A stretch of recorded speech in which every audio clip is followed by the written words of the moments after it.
চাকরি ফেরতের দাবিতে উত্তাল শহর কলকাতা। আজ সকাল থেকেই শিয়ালদা চত্বরে বিক্ষোভে ফেটে পড়েন চাকরিচ্যুত শিক্ষক ও শিক্ষিকারা। হকের চাকরি ফেরতের দাবিতে অর্ধনগ্ন অবস্থায় মাটিতে বসে শুরু হয় মহামিছিল। সকাল 11টা নাগাদ শিয়ালদা থেকে নবান্ন অভিযানে মিছিল শুরু হবার কথা থাকলেও তার আগেই পুলিশি ঘেরাটোপে ছিন্নভিন্ন হয়ে যায় আন্দোলন। শিয়ালদা স্টেশন, ধর্মতলা, এমনকি বিকাশ ভবনের সামনেও ধুন্ধুমার পরিস্থিতি। চাকরিহারাদের বেছে বেছে টেনে হিচড়ে গ্রেপ্তার করে তোলা হয় প্রিজন ভ্যানে। চিন্ময় মণ্ডল সহ বহু শিক্ষককে টেনে হিচড়ে তোলা হয় পুলিশের গাড়িতে। পরিচয়পত্র দেখে ও আলাদা করে আটক করা হয় পুরুষ ও মহিলা শিক্ষকদের। আন্দোলনকারীদের স্পষ্ট বার্তা, আমরা আর কোনো পরীক্ষা দিতে পারবো না, আমাদের হকের চাকরি ফেরত চাই, আর কিছুই চাই না। পুলিশেরও পাল্টা অবস্থান, আইন শৃঙ্খলা রক্ষা করতে এই পদক্ষেপ, অনুমতি ছাড়া কোনো মিছিল চলবে না।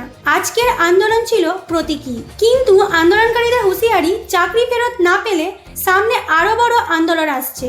শিয়ালদা থেকে বিকাশ ভবন চাকরি ফেরতের দাবিতে রাজপথ জুড়ে গর্জে উঠেছে বাংলার শিক্ষক সমাজ। আপনাদের যদি এই নিউজটি ভালো লেগে থাকে তাহলে লাইক করুন, আর যদি আপনারা এরকম টাইপের নিউজ পেতে চান তাহলে আমাদের চ্যানেলটিকে সাবস্ক্রাইব করুন।